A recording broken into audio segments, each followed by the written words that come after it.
সকলোৱে জানে যে 2016 চনৰ পৰা অসমৰ মহাবিদ্যালয়সমূহত আমি বিনামূলীয়া নামভৰ্তিৰ এটা প্ৰক্ৰিয়া আৰম্ভ কৰিছিলোঁ।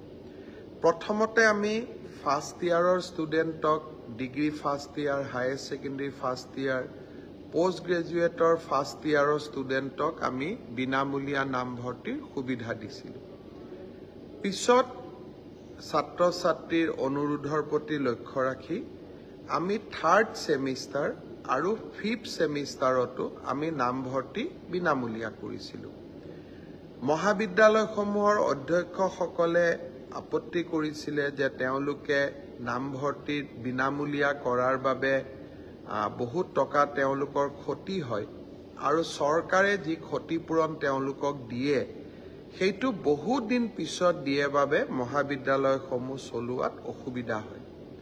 সকলোৰে ওজৰ আপত্তি মই শুনিছিলোঁ আৰু সেইকাৰণে এইবাৰ আমি সিদ্ধান্ত লৈছিলোঁ যে নামভৰ্তি হোৱাৰ লগে লগে বিনামূলীয়া নামভৰ্তিৰ বাবদ কলেজসমূহে যি ক্ষতিৰ সন্মুখীন হয় সেই ধন আমি লগে লগে মহাবিদ্যালয়সমূহক উভতাই দিম। সমৰ্থ পৰ্টেলত এইবাৰ নামভৰ্তি হোৱাৰ কাৰণে কোন মহাবিদ্যালয়ত কিমান বিনামূলীয়া নামভৰ্তি হ'ল তাক স্পষ্টভাৱে আমি জানিবলৈ পাৰিছিলোঁ। এই বছৰ ৰেচন কাৰ্ড দেখুৱাই বা ইনকামৰ চাৰ্টিফিকেট দেখুৱাই যিসকল 4 লাখ টকাতকৈ দেউতাক মাকৰ উপাৰ্জন কম তেনে 95,000 ছাত্ৰ ছাত্ৰীয়ে বৰ্তমানলৈকে বিনামূলীয়া নামভৰ্তিৰ সুবিধা লৈছে। আজি সেই 95,000 ছাত্ৰ ছাত্ৰীৰ বিনামূলীয়া নামভৰ্তিকৰণৰ বাবদ আমি 60 কোটি টকা মহাবিদ্যালয়সমূহৰ অধ্যক্ষসমূহক দিছপুৰলৈ মাতি আনি আমি উভতাই দিওঁ। অৰ্থাৎ বিনামূলীয়া নামভৰ্তিকৰণো হ'ল, মহাবিদ্যালয়সমূহো সুকলমে চলি থাকিব পাৰিব। আগষ্ট মাহত কুৱেটৰ জৰিয়তে আৰু এটা নামভৰ্তিকৰণ হ'ব। মই আজি মহাবিদ্যালয়ৰ অধ্যক্ষসকলক কৈছোঁ যে কুৱেটৰ পিছত পৰৱৰ্তী নামভৰ্তিও আপোনালোকে বিনামূলীয়াকৈ কৰি দিব। আমি 10 ছেপ্টেম্বৰত আপোনালোকক দ্বিতীয় কিস্তিও টকা আমি উভতাই দিম। ঠিক তেনেদৰে থাৰ্ড ছেমিষ্টাৰ আৰু ফিফ্থ ছেমিষ্টাৰত ডিগ্ৰী যেতিয়া নামভৰ্তি হ'ব, বিনামূলীয়া নামভৰ্তি হ'ব আৰু লগে লগে তাৰো ধন আমি মহাবিদ্যালয়সমূহক উভতাই দিম। আজি মই মহাবিদ্যালয়ৰ অধ্যক্ষসমূহক অনুৰোধ কৰিছোঁ যে মই যোৱাবাৰ বিনামূলীয়া নামভৰ্তিকৰণৰ কথা কওঁতে ফেচবুকত বহুতে কমেণ্ট দিছিলে যে মামা বিনামূলীয়া নামভৰ্তি যদিও হৈছে কলেজবিলাকে কিন্তু আমাৰ পৰা 600 টকা লৈছে, 1000 টকা লৈছে। আজি মই মহাবিদ্যালয়ৰ অধ্যক্ষসমূহক কৈছোঁ যে বিনামূলীয়া নামভৰ্তি মানে বিনামূলীয়া নামভৰ্তি। সৰস্বতী পূজাৰো পইচা, মেগাজিনৰ পইচাও অতিৰিক্তকৈ ল'ব নালাগে।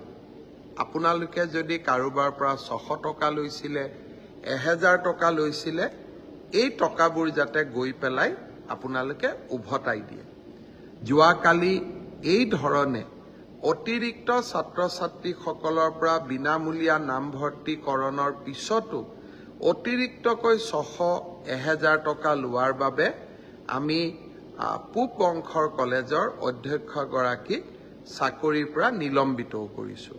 অৰ্থাৎ অসমৰ ছাত্ৰ ছাত্ৰীসকলক বিনামূলীয়া নামভৰ্তিকৰণৰ বাবে আমি প্ৰতিশ্ৰুতিবদ্ধ আৰু এই ক্ষেত্ৰত আমি কতো কম্প্ৰমাইজ নকৰোঁ আৰু কোনোবাই যদি কম্প্ৰমাইজ কৰে আমি ব্যৱস্থা ল'বলৈ কুণ্ঠাবোধ নকৰোঁ।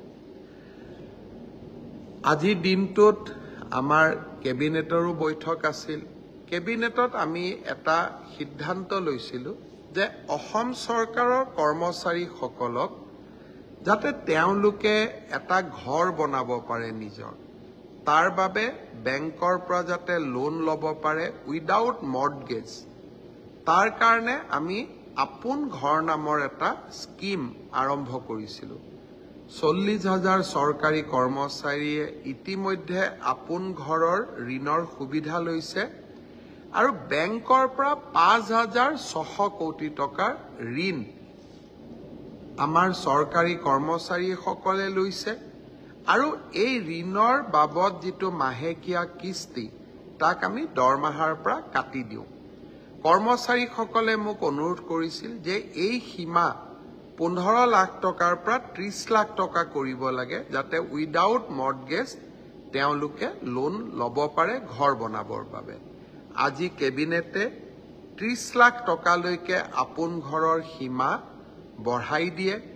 চৰকাৰী কৰ্মচাৰীসকলে ইয়াৰ সুবিধা ল'ব পাৰিব আৰু আপোন ঘৰ আঁচনিত 1% সুদ ৰেহাইও চৰকাৰৰ ফালৰ পৰা দিয়া হয়। চৰকাৰী কৰ্মচাৰীসকলে আপোন ঘৰ আঁচনিৰ সুবিধা লওক, মই নিশ্চয় আশা কৰিম। অসম কৃষি বিপণন পৰিষদৰ কৰ্মচাৰীসকলেও বহুত দিন দৰমহা পোৱা নাছিল। তেওঁলোকৰ বাবেও VRSৰ আজি এটা নতুন পেকেজ কেবিনেটে মঞ্জুৰি কৰে। যিহেতু মাৰ্কেটিং বোৰ্ডখন আগৰ দৰে চলাই ৰাখিব পৰা নাযায় উচ্চ ন্যায়ালয়ৰ এটা নিৰ্দেশৰ কাৰণে, সেইকাৰণে মই ভাবো যে মাৰ্কেটিং বোৰ্ডৰ কৰ্মচাৰীসকলে এই VRSৰ সুবিধা লৈ তেওঁলোকে পৰিয়ালটো চলাব পাৰিব, ঘৰখন চলাব পাৰিব। মই সকলোকে VRSৰ সুবিধা ল'বৰ বাবে আহ্বান জনাইছো। যোৱা পৰহি মই ফেচবুক লাইভত এটা কথা উল্লেখ কৰিছিলো যে অসম চৰকাৰৰ তৃতীয় আৰু চতুৰ্থ শ্ৰেণীৰ যি পৰীক্ষা হ'ব তাত আমি লোকসেৱা আয়োগৰ আৰ্হিত প্ৰিলিমছ আৰু মেইনছ আমি অনুষ্ঠিত কৰিম। দুই এজন ব্যক্তিয়ে মোক জনাইছে যে পৰীক্ষাত নতুন নিয়ম এই বছৰ কৰিব নালাগে, কাৰণ আৰু যিহেতু 2 মাহ আছে গতিকে আমি পুৰণা বা আগৰবাৰৰ দৰে পৰীক্ষা পতাটো উচিত হ'ব। আমাৰ চৰকাৰখনে সদায় ৰাইজৰ কথা শুনিবৰ বাবে চেষ্টা কৰে, কাৰণ আমি বিশ্বাস কৰোঁ লাও যেনেকৈ পাতৰ তলত থাকে চৰকাৰো ৰাইজৰ তলত থাকে, ৰাইজৰ ঊৰ্ধত নহয়। যিসকলে মোক এই পৰামৰ্শটো দিছিল দুই এজনে অলপ গালিগালাজো কৰিছে আৰু কিছুমানে ভালকৈ পৰামৰ্শটো দিছে। গালিগালাজ কৰা সকলকো মোৰ মৰম জনাইছো আৰু ভালকৈ কোৱা সকলকো মোৰ সন্মান জনাইছো। আপোনালোকৰ পৰামৰ্শ অহা 2-3 দিনত আমি বিবেচনা কৰিম আৰু যিহেতু পৰামৰ্শটোত মেৰিট আছে যে হয় 2 মাহ থাকোতে পৰীক্ষাৰ পেটাৰ্ণ এটা সলনি কৰিব নালাগে, বিষয়টো আমি ডেফিনেটলি আমি বিবেচনা কৰি অহা 2-3 দিনতে আপোনালোকক ইয়াৰ সিদ্ধান্তৰ বিষয়ে মই অৱগত কৰিম। আজি দিনটোত ছাত্ৰ ছাত্ৰীসকলৰ কল্যাণৰ কাৰণে আমি আৰু 2খন মিটিং কৰিছিলোঁ। আমি প্ৰত্যেক বছৰে আনন্দৰাম বৰুৱা বঁটা দিওঁ উচ্চ মাধ্যমিক পৰীক্ষাত ভাল ৰিজাল্ট কৰা ষ্টুডেণ্টসকলক আৰু হায়াৰ ছেকেণ্ডাৰী ছোৱালীসকলক ফাৰ্ষ্ট ডিভিজন পালে আৰু ষ্টাৰ পালে ল'ৰাসকলক আমি স্কুটি দিওঁ। এই 2খন আঁচনিৰ সুবিধা আমি যাতে 30 নৱেম্বৰৰ আগতে ছাত্ৰ ছাত্ৰীসকলক দিব পাৰোঁ তাৰ বাবে আজি আমি আৰু 2খন মিটিং কৰিছিলোঁ। মই ভাবোঁ যে 30 নৱেম্বৰৰ আগতে আমি 2খন আঁচনিৰ সুবিধা ছাত্ৰ ছাত্ৰীসকলক দিব পাৰিম। বহু সময়ত কিছুমান বাতৰি কাকত আদিয়ে প্ৰচাৰ কৰে যে চৰকাৰে নামভৰ্তি কৰি চৰকাৰে টকা সংগ্ৰহ কৰে, চৰকাৰৰ ৰাজহলৈকে টকা আনে। কিন্তু আজি আমি বিনামূলীয়া নামভৰ্তিৰ টকা মহাবিদ্যালয়সমূহক উভতাই দি আমি আকৌ এবাৰ প্ৰমাণ কৰিলোঁ যে আমাৰ চৰকাৰে কলেজৰ পৰা টকা অনাৰ কথাটো বাদেই আমি ওলোটাই কলেজক বিনামূলীয়া নামভৰ্তিকৰণৰ বিপৰীতে আমি টকা দিওঁহে। অসমৰ ছাত্ৰ ছাত্ৰীসকলৰ প্ৰতি ই আমাৰ দায়বদ্ধতা। আনকি কোনোবা এখন কলেজত নামভৰ্তিৰ কাৰণে প্ৰধান শিক্ষক বা অধ্যক্ষজনে 600 টকা লৈছে, তাৰো মই খবৰ পালে নিৰাময়ৰ প্ৰচেষ্টা কৰোঁ। তাৰোপৰি ছাত্ৰ ছাত্ৰীসকলক বিনামূলীয়া চাইকেল, বিনামূলীয়া নামভৰ্তি, স্কুটি এইবাৰৰ পৰা নিযুত মইনা আঁচনি, চৰকাৰী বা প্ৰাদেশিকৃত মহাবিদ্যালয় বা বিশ্ববিদ্যালয়ত থকা ছাত্ৰ ছাত্ৰীসকলক হোষ্টেল মেছ ডিউজ ৰেহাই, আমি বহুতবিলাক ছাত্ৰ ছাত্ৰীৰ কল্যাণৰ কাৰণে কাম কৰোঁ। আৰু এনে কাম ভাৰতবৰ্ষৰ খুব কম ৰাজ্যতহে হয়। নিৰ্বাচনী প্ৰচাৰৰ কাৰণে মই যেতিয়া বেলেগ ৰাজ্যত যাওঁ, মই যেতিয়া তাৰ ৰাইজক কওঁ যে আমাৰ চৰকাৰে হায়াৰ ছেকেণ্ডেৰীত ফাৰ্ষ্ট ডিভিজন পালে ছোৱালীক স্কুটি দিয়ে, তেওঁলোকে চকুত থৰ লাগি মোৰ ফালে চাই থাকে। বহুতে ভাবে মই অসত্য কথা কৈছোঁ। মই যেতিয়া কলিকতাত গৈ কওঁ যে কলিকতাতকৈ অসমৰ পেট্ৰল ডিজেল সস্তাত দিওঁ আমি, কলিকতাতকৈ অসমত পেট্ৰল ডিজেলৰ দাম কম, কলিকতাৰ মানুহে মোক বিশ্বাস নকৰে। কিন্তু গুগলত পৰীক্ষা কৰিলে আপোনালোকেও গম পাব যে গুৱাহাটীত পেট্ৰল ডিজেলৰ দাম কলিকতাতকৈ কম। আমাৰ ৰাজ্যখন সৰু, কিন্তু আত্ম অভিমান আমাৰ আছে। সম্পদ নাথাকিলেও কাম কৰাৰ সদিচ্ছা আছে, আৰু সেইকাৰণে আমি নিৰলসভাৱে ৰাইজৰ হৈ কাম কৰি যোৱাৰ প্ৰচেষ্টা কৰোঁ।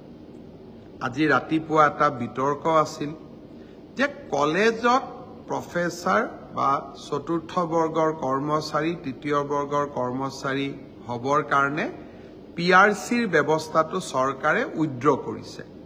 কিছুমানে ৰাতিপুৱাই মই বাতৰি কাকতত সমালোচনা দেখা পাইছিলোঁ। মই শিক্ষামন্ত্ৰীক সুধিছিলোঁ যে আমাৰ PRCৰ ব্যৱস্থাটো প্ৰত্যাহাৰ কৰা হৈছে নেকি। শিক্ষামন্ত্ৰীয়ে মোক কৈছিল যে গুৱাহাটী উচ্চ ন্যায়ালয়ে PRCৰ ব্যৱস্থাটো আইনী ব্যৱস্থা বুলি নামানে কাৰণে এই ব্যৱস্থাটো প্ৰত্যাহাৰ কৰিছিলোঁ। কিন্তু তাৰ পৰিৱৰ্তে আমি এটা ডাঙৰ ছেফগাৰ্ড দিছিলোঁ যে অসমত যদি কোনোবাই চাকৰি কৰিব খোজে, তেওঁ অসমীয়া, বড়ো বা বৰাক উপত্যকাত চাকৰি কৰিব খুজিলে বঙালী, হিন্দী ভাষা জানিব লাগিব। অৰ্থাৎ লোকেল লেংগুৱেজ নাজানিলে আমাৰ অসমৰ মহাবিদ্যালয় হওক, চৰকাৰী কাৰ্যালয়তে হওক, কোনেও চাকৰি কৰিব নোৱাৰে। অৰ্থাৎ আমি লোকেল লেংগুৱেজৰ ওপৰত ইমানেই গুৰুত্ব দিছিলোঁ যাতে বাহিৰৰ পৰা কোনেও আহি অসমত চাকৰি ল'ব নোৱাৰে। সি যি কি নহওক, এতিয়া আমি দুইটা নিয়ম কৰিছোঁ যে PRCও লাগিব আৰু লোকেল লেংগুৱেজো জানিব লাগিব। মই ভাবোঁ যে অসমৰ প্ৰতিটো পোষ্ট, প্ৰতিটো চাকৰি আমি অসমৰ স্থায়ী বাসিন্দা, PRC ডক্টৰ মনমোহন সিঙৰো আছে, কিন্তু প্ৰকৃত স্থায়ী বাসিন্দাই যাতে চৰকাৰী চাকৰি পায় তাৰ বাবে আমাৰ প্ৰচেষ্টা অব্যাহত থাকিব। ৰাইজে আমাক সমালোচনাও কৰিব, মৰমো কৰিব, আদৰো কৰিব। ৰাইজৰ প্ৰতি আশা কৰিছোঁ এগৰাকী গ্ৰন্থকাৰিকক নিযুক্তি পাব। ডাইৰেক্ট ৰাজ্যৰ শিক্ষা গৱেষণা আৰু প্ৰশিক্ষণ পৰিষদে আমাৰ BEd আৰু DLEd কোৰ্চসমূহ চলাই আহিছে। অধ্যাপক অধ্যাপিকাৰ অসুবিধাৰ বাবে গোৱালপাৰাকে ধৰি কেইবাখনো BEd কলেজ আজি আমি এক প্ৰকাৰ সংকটৰ মাজেৰে পাৰ হৈছো। কাৰণ NCERT ৰিকগনাইজেশ্যনৰ বাবে যিমান অধ্যাপক অধ্যাপিকা লাগে আমি নিযুক্তি দিব পৰা নাছিলো। আজি 7 গৰাকী প্ৰাৰ্থীক আমি ডায়েটত নিযুক্তি দিছো। এই গোটেইকেইটা নিযুক্তিয়ে আমাৰ বাবে খুব ইম্পৰ্টেণ্ট, বিশেষকৈ ইঞ্জিনিয়াৰিং কলেজত হোৱা নিযুক্তিখিনি। অসমৰ সংবাদ মাধ্যম ইয়াত উপস্থিত আছে। নিযুক্তি পোৱা প্ৰতিগৰাকী ছাত্ৰ ছাত্ৰীয়ে খাঁটি অসমীয়া। মাজে মাজে সংবাদ মহলে এটা নিউজ চলায় যে অসমত PRCৰ ব্যৱস্থা পৰিত্যাগ হৈছে, অমুক হৈছে, সেইকাৰণে অসমত বাহিৰৰ পৰা অহা ৰাজ্যৰ যুৱক যুৱতীক ৰঙা দলিচা পাতি দিয়া হৈছে। অনৰ্থক বহুত নিউজ চলায়। আমি যোৱাবাৰ নিযুক্তি দিওঁতে আৰু আজি নিযুক্তি দিওঁতে মই অসমৰ যিসকল সংবাদ মাধ্যমৰ সাংবাদিকে মনত ক'ৰবাত খুদনি থাকে, তেওঁলোকে নিযুক্তি পোৱা প্ৰত্যেকগৰাকী ছাত্ৰ ছাত্ৰী DNA পৰীক্ষা কৰি ল'বলৈ মই অনুৰোধ জনাম, তেওঁলোক খাঁটি অসমীয়া হয় নে নহয়। অৰ্থাৎ আজি আমি ৰাজ্যখনত আমাৰ চৰকাৰ আৰম্ভ হোৱাৰ পিছত 97,454টা আমি নিযুক্তি দিয়াৰ প্ৰক্ৰিয়াটি শেষ কৰিলো। অৰ্থাৎ আজি 41 গৰাকী যদি আমি হিচাপ কৰো, আমাৰ চৰকাৰ অহাৰ পিছত নিযুক্তি পোৱা লোকৰ সংখ্যা 97,454লৈ বৃদ্ধি পালে। আৰু আমাৰ ৰাজ্যত ইমান সংখ্যক বৃহৎ অসমীয়া যুৱক যুৱতীৰ নিযুক্তি আগত কেতিয়াও হোৱা নাছিল, গ্ৰেজুৱেশ্যনৰ পৰা চতুৰ্থ শ্ৰেণীলৈ।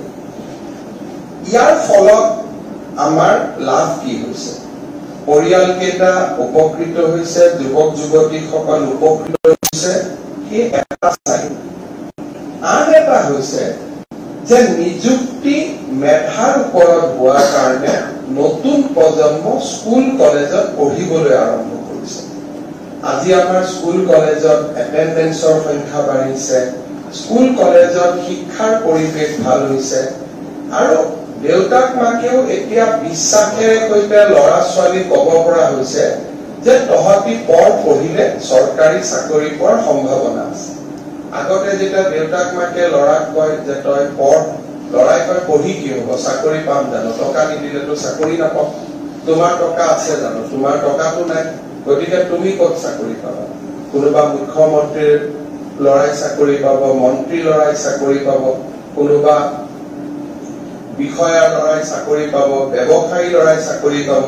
দেউতা তোমাৰতো পইচা নাই, তুমিতো ঠেলা চলোৱা, তুমিতো ৰিক্সা চলোৱা, তোমাৰতো খেতিয়ক, বা তুমিতো ঘৰত তুমি ঘৰুৱা কাম কৰা, তোমাৰ উপাৰ্জন এইখিনি, তুমি মন্ত্ৰী MLA দিবৰ কাৰণে তোমাৰ লগত 20 লাখ টকা আছে জানো? সেই প্ৰশ্নটোৰ দেউতাক মাকে উত্তৰ দিব নোৱাৰিছিল, আৰু ল'ৰা ছোৱালী পঢ়াৰ প্ৰতি যিটো ধাউতি থাকিব লাগিছিল সেই ধাউতিটো কমি কমি গৈ আছে। আজি আমি প্ৰমাণ কৰিম যে নহয়, মেধাৰ ওপৰতো নিযুক্তি দিব পৰা ৰাজনৈতিক শক্তি অসমত আছে। বহুত ল'ৰা ছোৱালীয়ে কেতিয়াবা কয় যে আমি মেৰিটত নিযুক্তি পাইছো, চৰকাৰৰ লগত ইয়াত কি কথা? ৰাজনৈতিক নিযুক্তি দিব আটাইতকৈ সহজ। লিষ্টখন মোৰ অফিচত টাইপ কৰিব লাগে, অফিচাৰক পঠাই দিব লাগে, এপইণ্টমেণ্ট দি দিব। মেৰিটত নিযুক্তি দিয়া আটাইতকৈ কঠিন কাম, কাৰণ এই নিযুক্তি প্ৰক্ৰিয়াত জড়িত থকা কোনেও নিজৰ খুলখালী একজনকো চাকৰি দিব নোৱাৰে, নিজৰ ভায়েক চাকৰি দিব নোৱাৰে। গতিকে মানুহে সকলোৱে যেতিয়া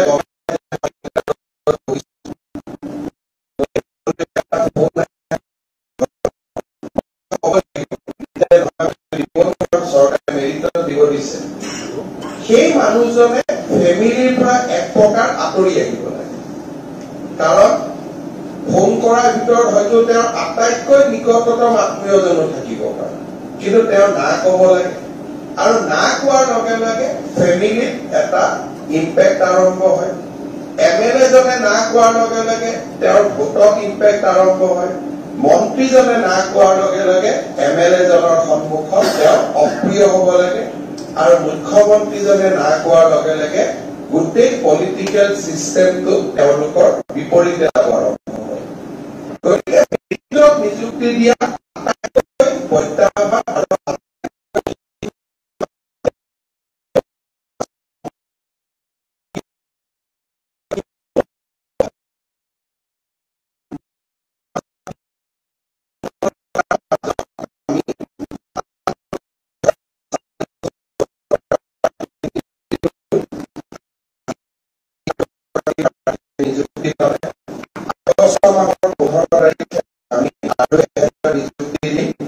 আমাৰ লক্ষ্য যে 1 লাখৰ সীমা পাৰ হৈ আমি যাতে 1.5 লাখত গৈ শেষ কৰিব পাৰো। অৰ্থাৎ মোৰ মুখ্যমন্ত্ৰীৰ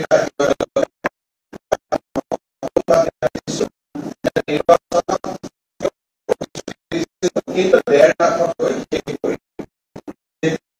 5 বছৰ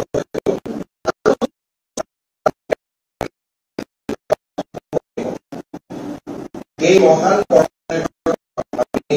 জড়িত মোৰ সকলোৰে প্ৰতি এটাই অনুৰোধ, আগতে এটা সময় আছিল চাকৰি মানুহে টকা পইচা দি পোৱাৰ কাৰণে চাকৰিটো মানুহে কি ধৰণে পবিত্ৰতাৰে গ্ৰহণ কৰিব লাগে তেনেকে পবিত্ৰতা দি গ্ৰহণ নকৰিছে।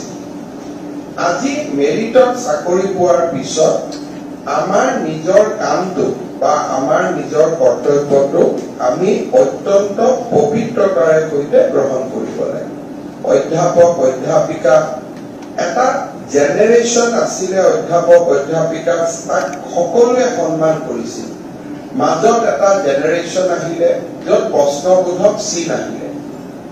যেতিয়াই মই টেটৰ শিক্ষকৰ নিযুক্তি দিওঁ বা কলেজৰ অধ্যাপক অধ্যাপিকাৰ মই নিযুক্তি দিওঁ, মই এটাই কথা সকলোকে অনুৰোধ কৰো যে আমাৰ বৃত্তিটোৰ ওপৰত অধ্যাপক অধ্যাপিকা শিক্ষক শিক্ষয়িত্ৰীৰ ওপৰত যাতে ৰাইজৰ আস্থা উভতি আহে, সেইকাৰণে আমি সকলোৱে যাতে অত্যন্ত পবিত্ৰ মন লৈ ছাত্ৰ ছাত্ৰীসকলৰ কল্যাণৰ বাবে এই কামত যেন আমি নিজক নিয়োজিত কৰোঁ।